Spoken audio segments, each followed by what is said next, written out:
welcome to my channel. I am so excited to be here, and I feel like this is such a long time coming for me personally. Like this title suggests, I failed at TikTok. Under that idea that people used to say about if you post on TikTok every single day for a year, you'll never have to work another day in your life. Probably true if you started posting on TikTok in like 2020, but it's not so true anymore. It is not that easy anymore. Let's just get into the story of this all so I can catch you up. Last year in 2025, I started a new job. I totally pivoted my career, and one of my coworkers who I befriended, she actually gave me the confidence to start posting on TikTok. She was like, Sarah, I feel like you would do really well on TikTok. I feel like you have such a good, like, bubbly personality. And I was like, no, I agree. I started trying to post on TikTok, and like with any sort of new social media adventure, you do a lot of research and you get a lot of advice from people. And you kind of go through that initial growth stage where it feels really hard and really challenging. And I definitely went through that. You do a lot of experimentation at the beginning. So my views weren't that great. My videos weren't performing that well. And probably looking back, a lot of them, I would be like, oh my God, I can't believe I actually made that back then. But in reality, they did turn out really well. Started posting, and I definitely think when you're a new creator, one of the first things that you sort of struggle with and you hear a lot is that you need to niche down. And to me, I was like, I don't need to niche down. I'm so charismatic and funny, and like people are just gonna be obsessed with me from the jump. That just wasn't the case.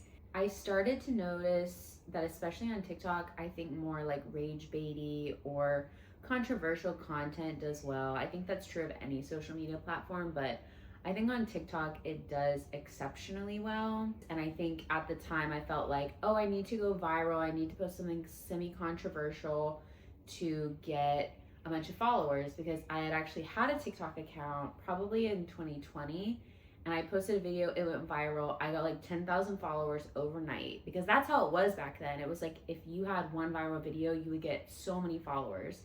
Whereas now, like on my TikTok, I've had videos go almost to 2 million views, and I still don't have that many followers. So anyway, so I was like, okay, well, I was going through this situation with one of my friends at the time, and I was sort of like mourning the change of our relationship, and I maybe wasn't handling it the best that I probably could have. I was just frustrated, and instead of keeping it to myself, I talked about it in a TikTok video, and I basically said, hey, like, I'm looking for advice on how to deal with this situation with my friend.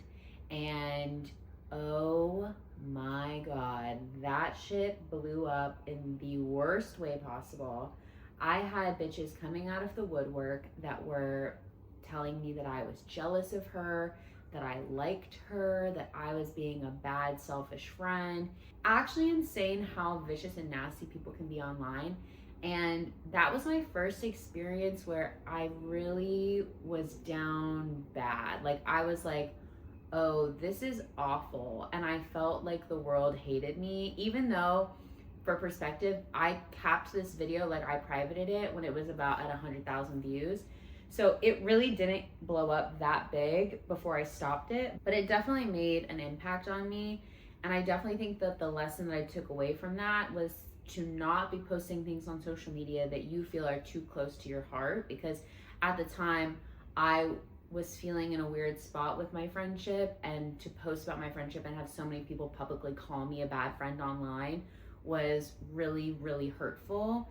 And I just wasn't prepared to be dealing with that sort of backlash from strangers, and I wasn't prepared to deal with hate comments or people DMing me nasty stuff at the time. So it was just very, very hard, and I was really upset, and I cried about it, and I went on long walks to try to get out of my head about it. And eventually now, obviously, I'm over it, but it was a hard lesson to learn. But looking back on it, I'm glad that I learned that lesson pretty early. Sort of leading into my next point, this video was really hard too, because at the time I was still sort of new into posting online, and I was really struggling with my perception anxiety. I'm on a weight loss journey at the moment, and I've lost 40 pounds, and I'm about over halfway from like where I want to be.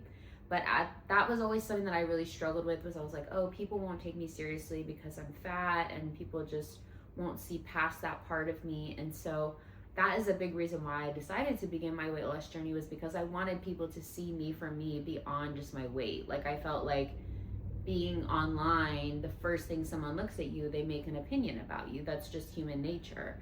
And I didn't want people to just be looking at me and saying, oh, she's fat, and then blah, blah, blah, blah. Like, I was like, oh, I want people to know me for my personality, or for my hair, or, you know, whatever it is about myself that I really like. And I was already struggling with my perception anxiety and just having people look at me.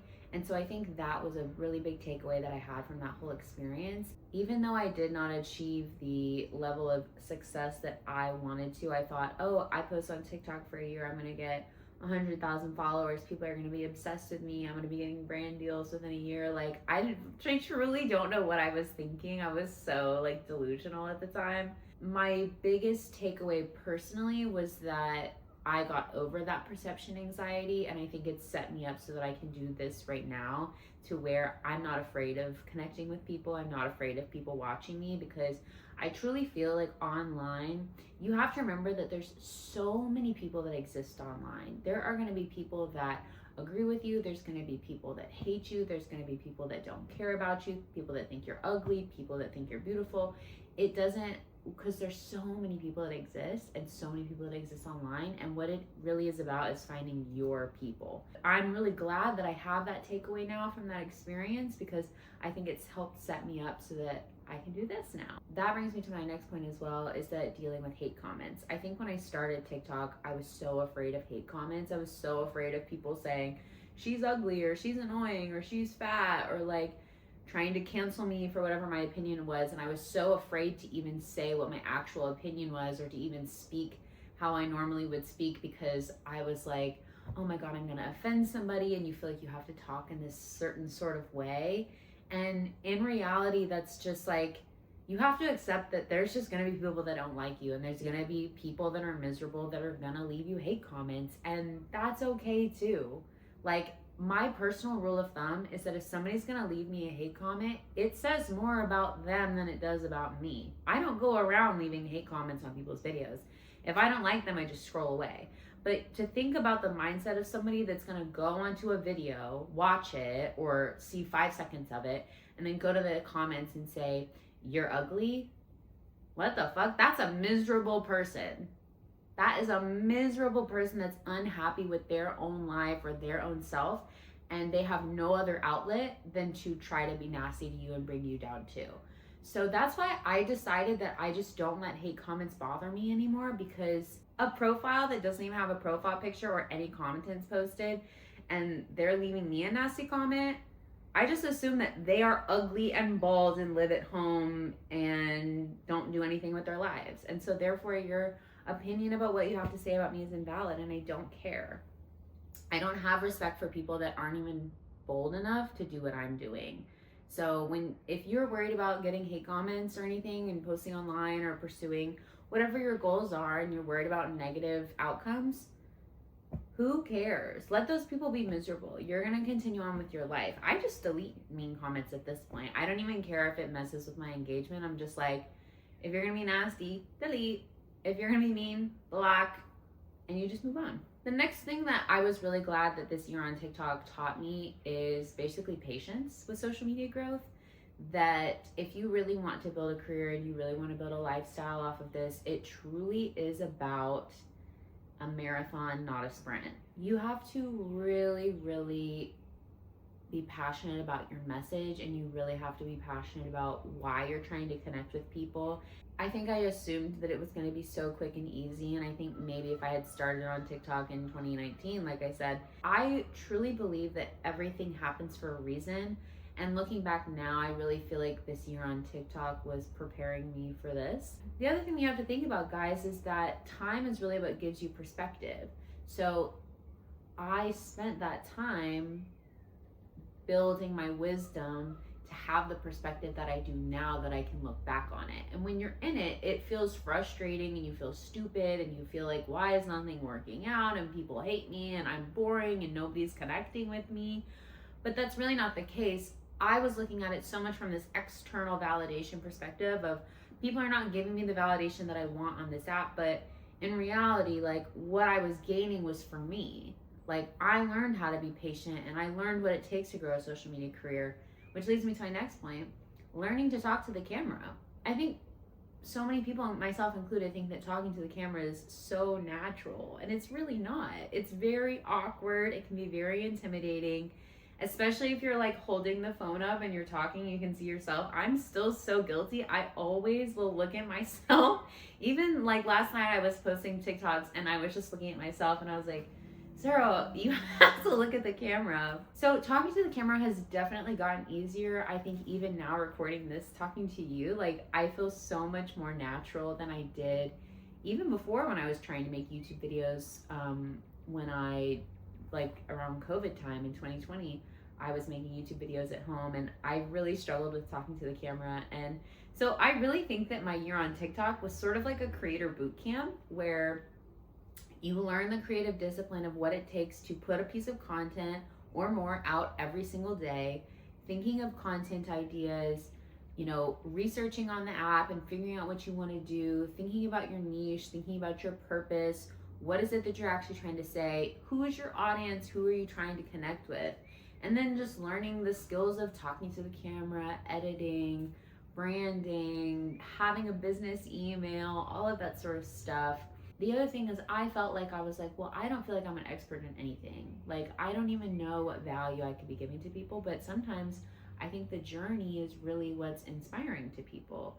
And I think that I pride myself in that I've developed this mindset and I've learned these lessons, and I want to share them with you guys because I think that truly you can achieve anything that you want in this life as long as you're strong here and you know what you want in here. You know what I mean? And at the end of the day, it really pays true to be yourself. Your people are gonna find you, and the people that are not meant for you, fuck them. And so really, I think my largest takeaway from posting on TikTok was that I realized that TikTok just really wasn't for me.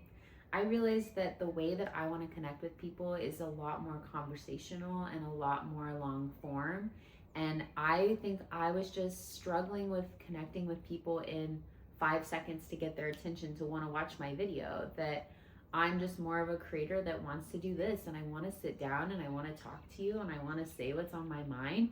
And I'm a yapper and I've got a lot to say, and sometimes it takes me a minute to get there. And so I need patience and I need an editing software. I think sometimes the biggest lesson that I learned is to know when to pivot, and that's what I'm doing. So I am just really, really excited to be on YouTube now, and I feel like I am finding my home, and I feel like I'm finally finding my footing. And after this year of TikTok, I'm excited to begin my first year of YouTube. If you liked this video, I would love if you could give it a thumbs up. And if you like my vibe and you want to see what else happens on this platform, please consider subscribing to my channel. So, okay, bye.